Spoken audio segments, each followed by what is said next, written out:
በስመ አብ ወወልድ ወመንፈስ ቅዱስ አሐዱ አምላክ አሜን። አምላካችን እግዚአብሔር በሰማይ በመላእክት በምድር በደቂቀ አዳም ዘንድ እንዲሁም በፍጥረታት ሁሉ የተመሰገነ ይሁንና በቅድስት ሀገርና በመላው ዓለም የምትገኙ የኢትዮጵያ ኦርቶዶክስ ተዋሕዶ ቤተክርስቲያን አባላት በሙሉ በልዑል እግዚአብሔር ስም እንደምን ከረማችሁ? እንደምን ሰነበታችሁ? እንደምን አደራችሁ?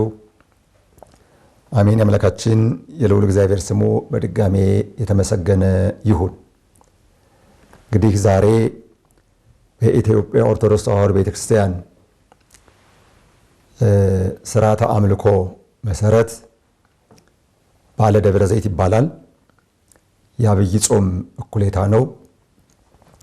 በዓለ ደብረ ዘይትን አስመልክቶ ቅዱሳት መጻሕፍትን መረጃ መነሻ አድርገን የእግዚአብሔርን ቃል እንማማራለን። የትምህርታችን ርዕስ የሚሆነው የዓለሙ ፍጻሜ ምልክቱ ምንድነው በሚል ይሆናል።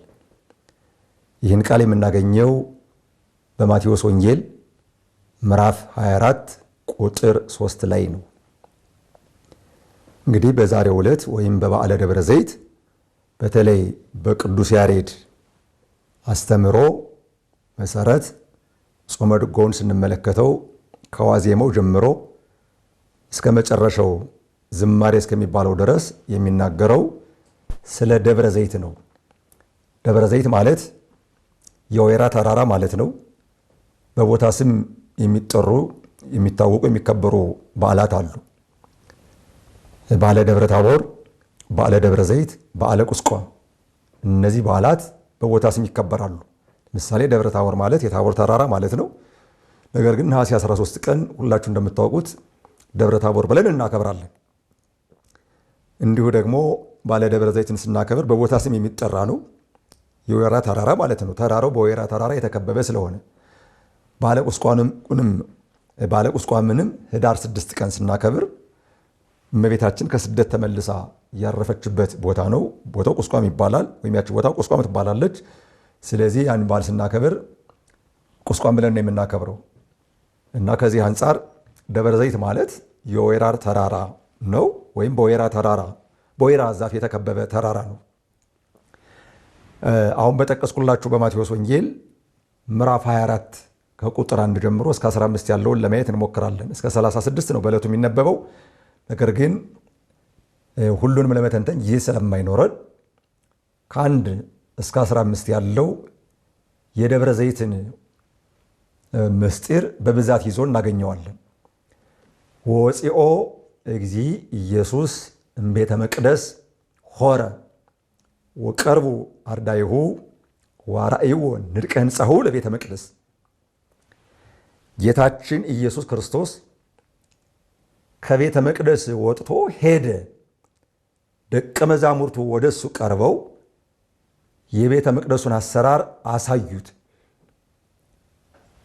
ጠዋት የፀሐይ ብርሃን ሲያርፍበት አይተው ባረፈበት ጊዜ የፀሐይ ብርሃን ባረፈበት ጊዜ ሲያሸበርቅ ሲደምቅ አይተው እንዲህ ሲያምር እንዴት ይፈርሳል ይለናል ብለው ነበርና፣ ምክንያቱም ወደኋላ ቤታችሁ ምድረ በዳ ይሆናል ይፈርሳል ብሏቸዋል። እና እነሱ ቀርበው አድንቀው ይህን የመሰለ ቤተ መቅደስ እንዴት ይፈርሳል ይለናል ብለው የቤተ መቅደሱን አሰራር ሕንፃውን ለኢየሱስ ክርስቶስ ለማሳየት ወደ እሱ ቀረቡ። ጌታችን ደግሞ መልሶ እንዲህ አላቸው፣ ዋውሳ እግዚ ኢየሱስ ወይቤሎሙ ትሬእዩኑ ዘንተ ኩሎ፣ ይህን ሁሉ ታያላችሁን አላቸው። አማን እብለክሙ ኢይትሐደግ ዝየ እብን ዲበ እብን ዘይትነሰት፣ ድንጋይ በድንጋይ ላይ ሳይፈርስ አይቀርም ብዬ በእውነት እነግራችኋለሁ። ይህ እናንተ የምታዩት ቤተ መቅደስ የተሰራ በድንጋይ ነው። አንዱ ድንጋይ ከአንዱ ድንጋይ ላይ፣ አንዱ ድንጋይ ከአንዱ ድንጋይ ላይ እየተቀመጠ ነው እንዲሁ የተሰራው እና ድንጋይ በድንጋይ ላይ ማኮ ሳይፈርስ አይቀርም። ይኸውም ሊታወቅ በ70 ዓመተ ምህረት ጡጦስ የሚባል የሮም ንጉሥ ኢየሩሳሌምን በወረረበት ሰዓት ከጡጦስ ሰራዊት አንዱ ድንጋይ ከመሰረቱ ፈንቅሎ ሲያወጣ አንድ ድስት የሞላ ወርቅ አገኘ። ያን አይተው ልክ እንደዚህ እንዳንዱ ወታደር እናገኛለን መስሏቸው ሌሎቹም የጡጦስ ሰራዊት ድንጋዩን ባነሳን ጊዜ ወርቅ እናገኛለን ስለመሰላቸው ሁሉም ያን ድንጋይ ሲያነሱ ከሰራዊቱ ብዛት የተነሳ አንዳንድ ድንጋይ ሳይደርሳቸው ቀርቷል። ስለዚህ ድንጋይ በድንጋይ ላይ ይፈርሳል። ይህ ደግሞ ያስደንቃችሁ። እንኳን ሰው ድንጋዩን ከድንጋዩ ላይ አድርጎ የሰራው ቤተ መቅደስ የእናንተም ሰውነት ማኅደረ እግዚአብሔር የሚባለው ሕንፃ እግዚአብሔር የሚባለው የእናንተም ሰውነት ይፈርሳል እያላቸው ነው። ከዚህ በኋላ እንዲህ ይላል፣ ወንዘ የነብር እግዚእነ ውስተ ደብረ ዘይት ቀርቡ ሀቤሁ አርዳኢሁ ወይቤልዎ። ደብረ ዘይት ተራራ ላይ ተቀምጦ ሳለ ደቀ መዛሙርቱ ወደሱ ቀርበው እንዲህ አሉት፣ ንግረነ ማይዜ ይከውን ዝንቱ፣ ይህ መቼ ይሆናል ንገረን አሉት። ወደሱ የቀረቡት ደቀ መዛሙርት በሊቃውንት ትርጓሜ 4 ናቸው። 3ቱ የታወቁ ባለሟሎቹ ማለትም ቅዱስ ጴጥሮስ፣ ቅዱስ ያዕቆብ፣ ቅዱስ ዮሐንስ፣ 4ኛ ደግሞ ቅዱስ እንድርያስ የቅዱስ ጴጥሮስ ወንድም ነው። እነዚህ 4ቱ ናቸው ቀርበው የጠየቁት። ጥያቄው ምንድን ነው? ይህ ቤተ መቅደስ ይፈርሳል የምትለን መቼ ነው? መቼ እንደሚሆን ንገረን። ከዚያ በኋላ ወምን ተተአምሪው ለምጽአትከ ወለህልቀተ ዓለም፣ ስለ ዳግም ምጽአቱም እያስተማራቸው ነውና የመምጣትህና የዓለሙ ፍጻሜ ምልክቱ ምንድን ነው አሉት። አያችሁ፣ ይህን የጠየቁት እነማን ናቸው? ከእሱ እግር ስር ተቀምጠው ወንጌልን ሲማሩ የነበሩት የእሱ ደቀ መዛሙርት ናቸው። ጌታችን ኢየሱስ ክርስቶስ ይህ ጥያቄ በቀረበለት ጊዜ ቀጥታ ለእነሱ የሰጣቸው መልስ ምንድን ነው ካላችሁ እንዲህ የሚል ቃል ነው። ኦቁ ኢያስቱክሙ፣ እንዳያስቷችሁ ተጠንቀቁ። የእነሱ ጥያቄ እሱ የሚመጣበት ጊዜ መቼ እንደሆነ የዓለሙ ፍጻሜ ምልክቱ ምን እንደሆነ ነው። ምልክት ፈልገዋል። እሱ ግን የሰጣቸው መልስ ከማስጠንቀቂያ ጋር ነው። ተጠንቀቁ። ምን እንዳይሏችሁ? እንዳያስቷችሁ። እነማን? እስመ ብዙሃን ይመጽኡ በስሜ እንዘ ይብሉ አነ ውእቱ ክርስቶስ፣ ብዙዎች በእኔ ስም ክርስቶስ ነን እያሉ ይመጣሉና። ይሄ በእውነት የሚገርም ነው። ሰው ደፋር ነው። ከሃዲ ደፋር ነው። ክህደት እያደገ ሲሄድ ራስን ከዲያብሎስ ጋር እኩል ያደርግና ከዚያ በኋላ እኔ አምላክ ነኝ፣ እኔ ክርስቶስ ነኝ ወደ ማለት ይደርሳል። ስለዚህ በዕለተ ምጽአት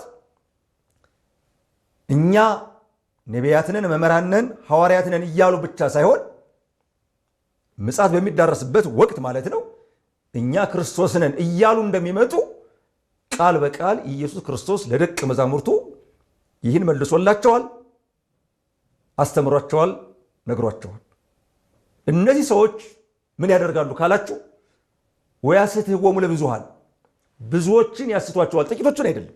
ምክንያቱም የሚመጡት ክርስቶስ ነን እያሉ ስለሆነ ብዙዎቹን ከሃይማኖት ያስወጧቸዋል፣ ማተብ ያስበጥሷቸዋል፣ ወደ ክደት ወደ አምልኮ ጣዖት ይወስዷቸዋል። ነገር ግን እንዳያስቷችሁ ደግሞ ተጠንቀቁ፣ ልትጠነቀቁ ይገባችኋል። ወሶበ ሰማዕክሙ ቀትለ ወድምፀ ጸባኢት ኢተዑቁ ይትደንግጹ፣ ጦርንና የጦርነትን ድምፅ ስትሰሙ ግን ተጠንቀቁ አትደንግጡ ይላል። መጠንቀቅ ያስፈልጋል፣ መደንገጥ ደግሞ አያስፈልግም። ማለትም ጦር ሲሰበሰብ ጋሻ ለጋሻ ሲሳጎድ አንዱ አንዱን ገድሎ ሲፎክር ሲያቅራራ በሰማችሁ ጊዜ አትደንግጡ፣ ነገር ግን ምን በሉ ተጠንቀቁ። ሁልጊዜም ጥንቃቄ ያስፈልጋል። መደንገጥ ግን አያስፈልግም። መደንገጥ የፍርሃት ምልክት ነው። ፍርሃት ካለ ወደ ክደት ይወስዳል። ስለዚህ በተደጋጋሚ እንዲጠነቀቁ ነው እየነገራቸው ያለ። እስመ ግብር ይከውን ከማሁ ይህ ሊሆን ግድ ነውና። ምን ሊሆን? ጦርነት ይደረጋል። የጦርነት ድምፅ ይሰማል። ይህ አይቀርም። ነገር ግን ይላል ደግሞ እዚሁ ላይ ወባሕቱ አኮ በጊዜሃ ዘይሃልቅ፣ ነገር ግን ያን ጊዜ የሚፈጸም አይደለም ካለ በኋላ 6 ነገሮችን ዘርዝሮ ነገራቸው።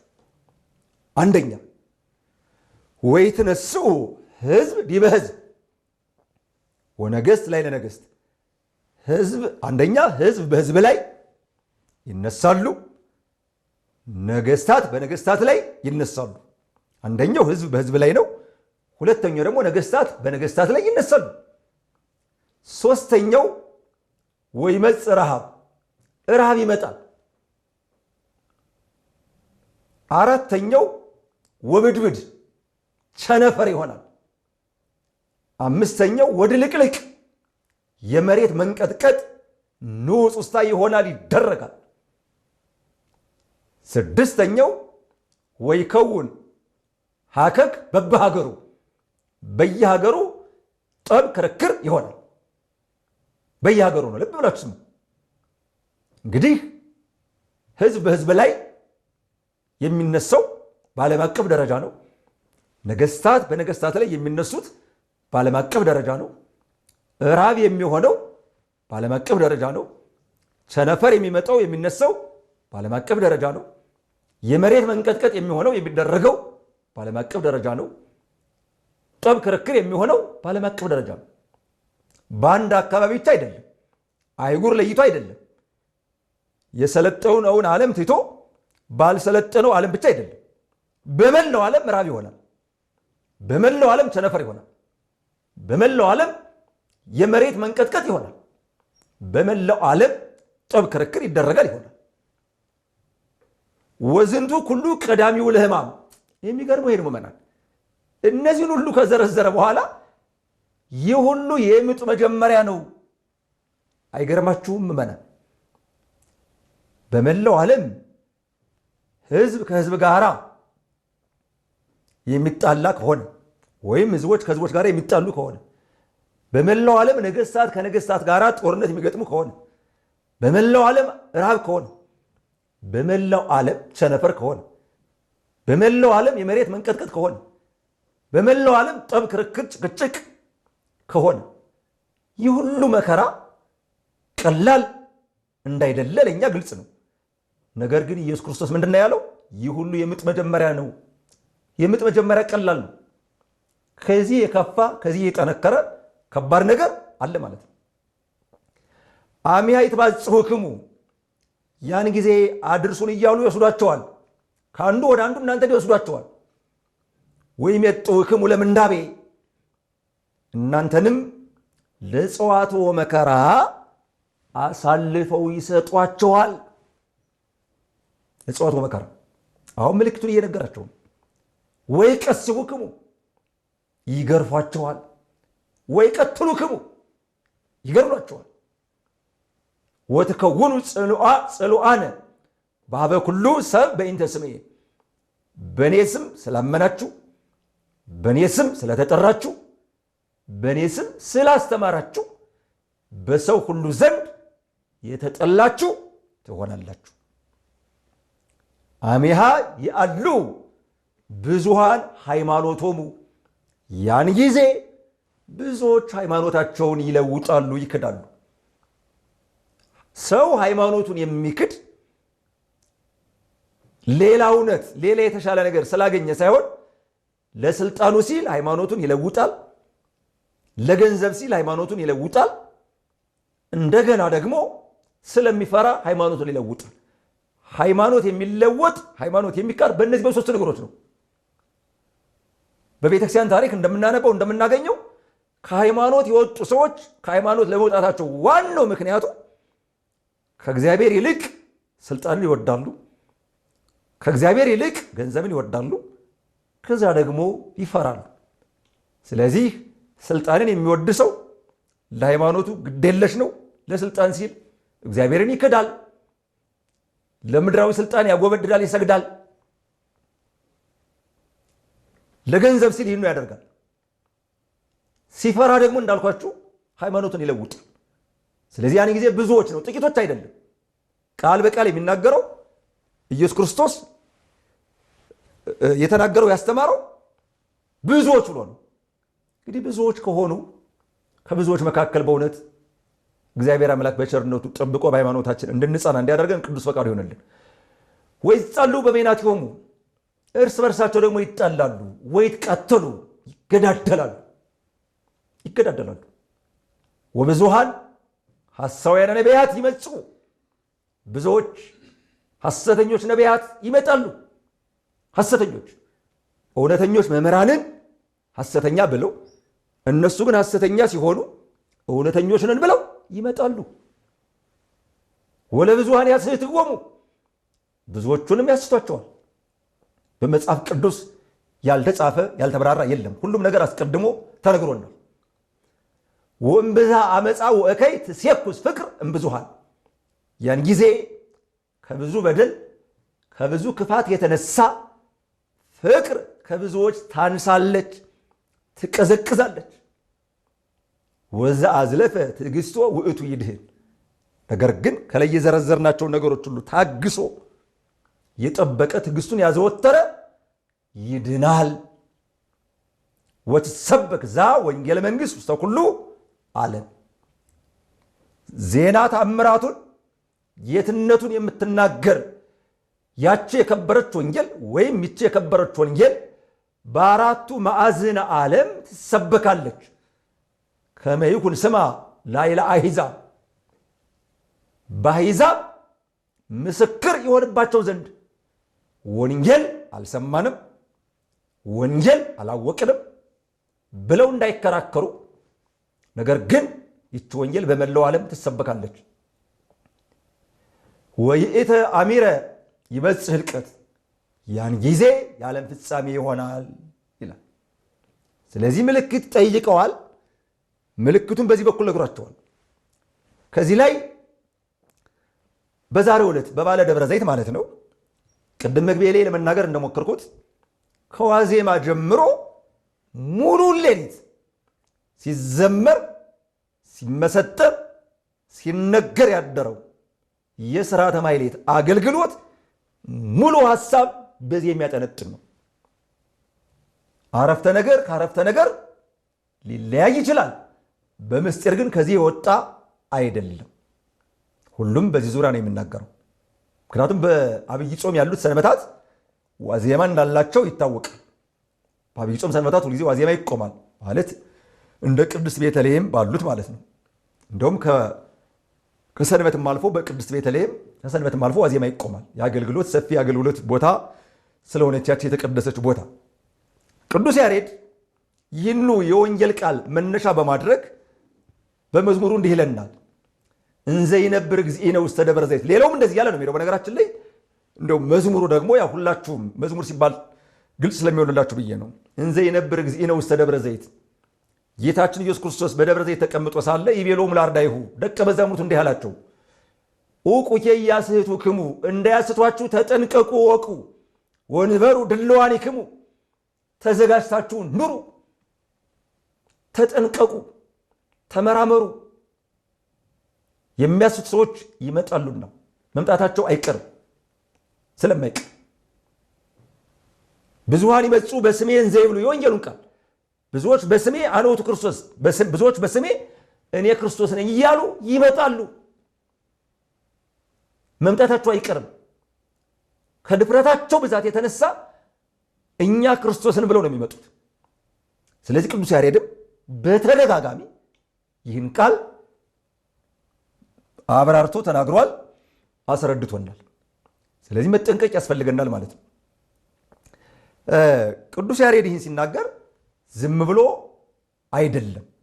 ዋመ ምጽአቱሰ ለወልደ እጓለ እመሕያው ይትከወስ ኩሉ ኃይለ ሰማያት ወምድር የሰው ልጅ ማለት ኢየሱስ ክርስቶስ በሚመጣበት ጊዜ ግን የሰማይና የምድር ኃይል ይናወጣል፣ የመሬት ኃይል ይንቀጠቀጣል፣ የሰማይ ኃይል ይንቀጠቀጣል። አሚሃ ይበክዩ ኩሎሙ ኃጥአነ ምድር። ያን ጊዜ በዚህ ምድር ላይ የነበሩ ኃጥአን ያለቅሳሉ።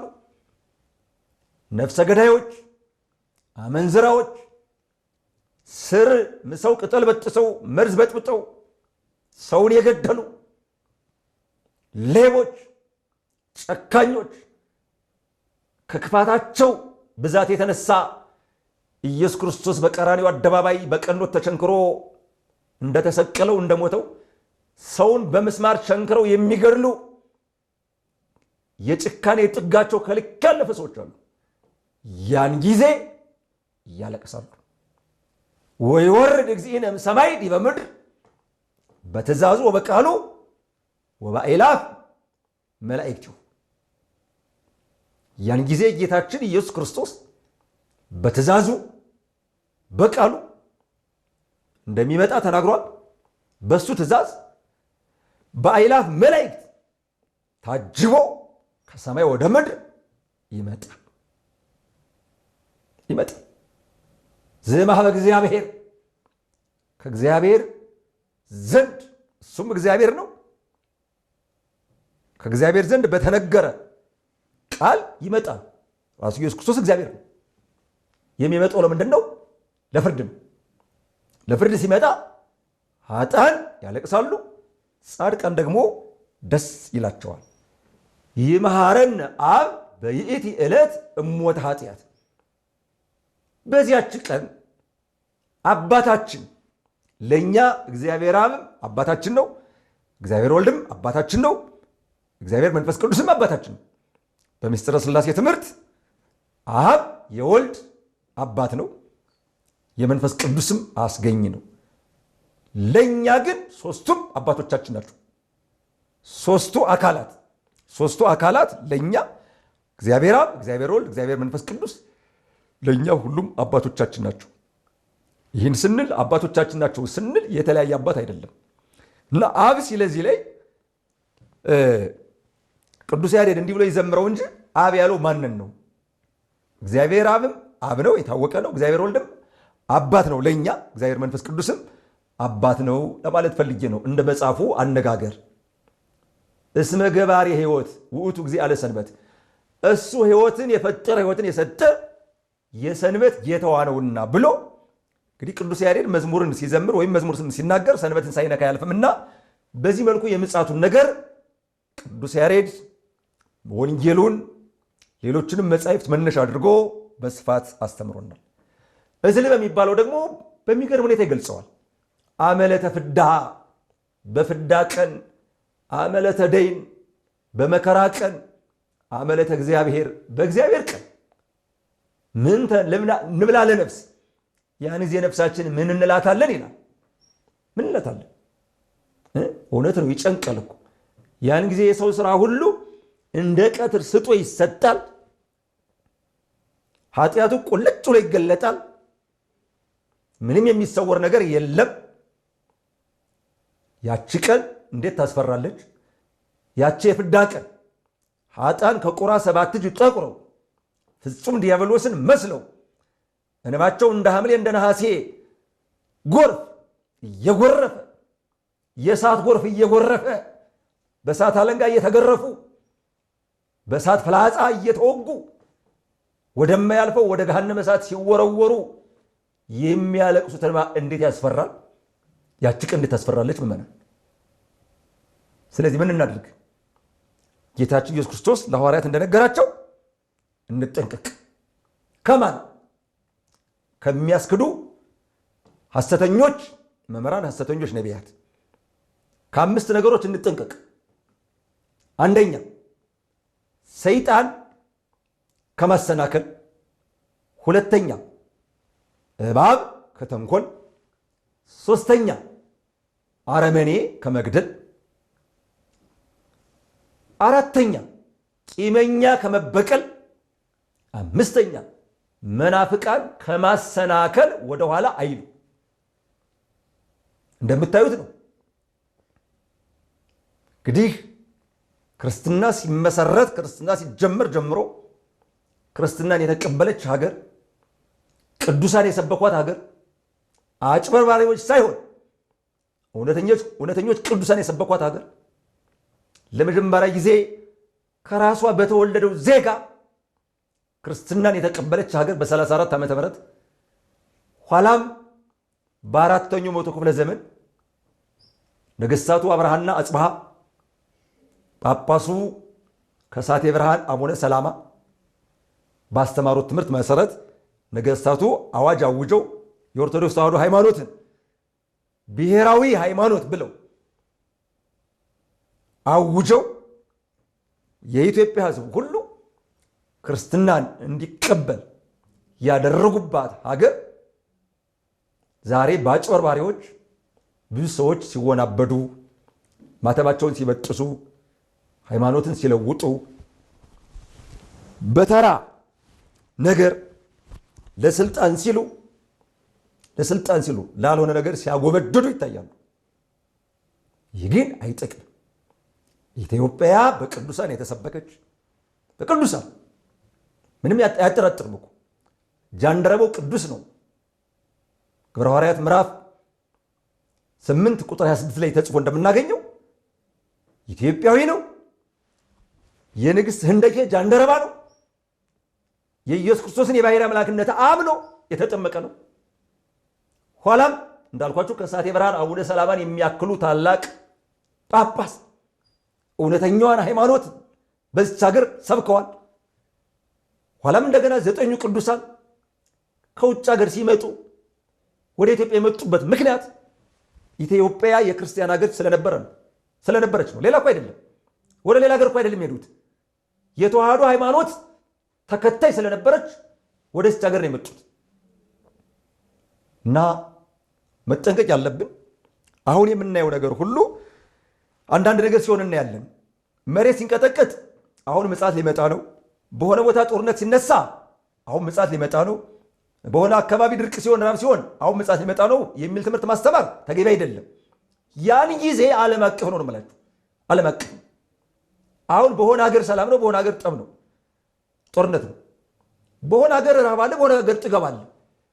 እና አንዳንድ ጊዜ ገበሬ አስደንግጥ በሚባል ትምህርት ያልተማሩ ሰዎች ስብከት አለ። ለምሳሌ ዘንድሮ 2017 በተደጋጋሚ የመሬት መንቀጥቀጥ ይከሰታል። ይህን መነሻ አድርጎ ክርስቶስ ዘንድሮ ሊመጣ ነው፣ ሰማይና ምድር ሊያልፍ ነው ብሎ ማስተማር ተገቢ አይደለም። ከኛ የሚጠበቀው ሁልጊዜ መጠንቀቅ ነው። እንዴት? የሚያስቱ ሰዎች እንዳያስቱን። በቃ ሰው ሃይማኖቱን ካልለወጠ፣ ማተቡን ካልበጠሰ፣ በሃይማኖቱ ጸንቶ በምግባር ቀንቶ ከኖረ፣ ኃጢአት ቢሰራ እንኳን ንስሐ ገብቶ ቅዱስ ሥጋውን ክቡር ደሙን ተቀብሎ ከኖረ ምጽአት ቢመጣም አይፈራም። ቅዱስ ዳዊት በእንደዚህ ንፈር ለማድ ለቅለቀት ምድር ይላል።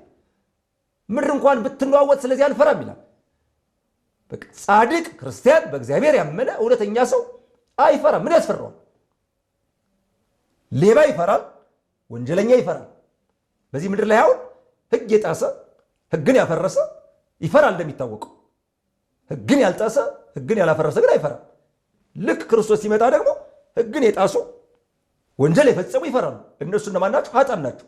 የእነሱ ደግሞ ድል ፈንታቸው ጽዋ ተርታቸው ከዲያብሎስ ጋር ነው። ጻድቃን ከፀሐይ 7 እጅ አብርተው ጌታቸውን ኢየሱስ ክርስቶስን መስለው ነጭ በነጭ ለብሰው ከመቃብር ይነሳሉ። ነጭ በነጭ ለብሰው የሚሄዱት ወደ መንግሥተ ሰማያት ነው። ስለዚህ ወደ መንግሥተ ሰማያት የሚሄዱ ጻድቃን አይፈሩም። እስከዚያ ድረስ ግን ፍትህ የእሱ ስለሆነ እኛ በክርስቶስ የባሕርይ አምላክነት ስልጣን ገብተን እንዲህ ነው እንዲህ አይደለም የማለት ስልጣን የለንም። በተጻፈው ማስተማር እንችላለን። ነገር ግን የምንሰማቸው ነገር የሆነ ነገር ሲሆን ቀጥታ ክርስቶስ ዛሬ ሊመጣ ነው ብለው የሚያጨረብሩ ስላሉ እንደሰማችሁት አምና ታቻምና በኬንያ በኡጋንዳ ብዙ የፕሮቴስታንት ፓስተሮች ብዙ ዜጎችን ለሞት ዳርገዋል፣ አጭበርብረዋል። መቼ እንደሚመጣ አይታወቅ። ያን የሚያውቀው እሱ ባለቤቱ ብቻ ነው። ይመጣል ወይ? አዎ። መቼ አይታወቅም። ከኛ ምን ይጠበቃል? መጠንቀቅ። ደቀ መዛሙርቱ ምልክት ጠየቁት። ሲጠይቁት ምንድን ነው ያላቸው? የመጀመሪያው መልሱ እንዳያስቷችሁ ተጠንቀቁ። እንዳያስቱን እንጠንቀቅ። የሚመጣው በግልጽ ነው። በቃ መዝሙረ ዳዊት 49 ላይ እንደተቀመጠው ቁጥር 2 እግዚአብሔር እሰ ገሃደ ይመጽእ የጻሉ ምስባክ ሶስቱ ዲያቆናት በጋራ ሆነው የሰበኩት እግዚአብሔር ግልጥ ሆኖ ይመጣል። ወአምላክነ ኢያረምም አምላካችን መጥፎ ዝም አይልም። ለፍርድ ነው የሚመጣው። ጻድቃኑን ኑ ወደ እኔ ይላል፣ ኃጥአኑን ሁሩም እንዴ ይላል። በቃ እሳት ይነድል ቅድሜሁ እሳት ከፊቱ ይነዳል። ኃጥአን የሚቃጠሉበት ፍርዱ እሳት ተብሏል። በዚያ እሳት በሆነው ፍርዱ እንዳንቃጠል እንጠንቀቅ። እንዴት? ለምን? እንዳያስቱን። እነማን? እኛ ክርስቶስ ነን፣ እኛ ነቢያት ነን ብለው ከአውሮፓም ከአሜሪካም ከተለያየ ሀገርም የሚያጭበረብሩ ሐሰተኞች መምህራን በመጽሐፍ ቅዱስም እንዳያጭበረብሩን እንጠንቀቅ። አምላከ ቅዱሳን በዓሉን የሰላም፣ የደስታ፣ የፍቅር፣ የአንድነት፣ የበረከት በዓል ያደርግልን። ከዚህ ያደረሰን አምላክ ደግሞ ሱባኤያችን በሰላም አስፈጽሞ ከብርሃነ ትንሣኤው በሰላም ያድርሰን።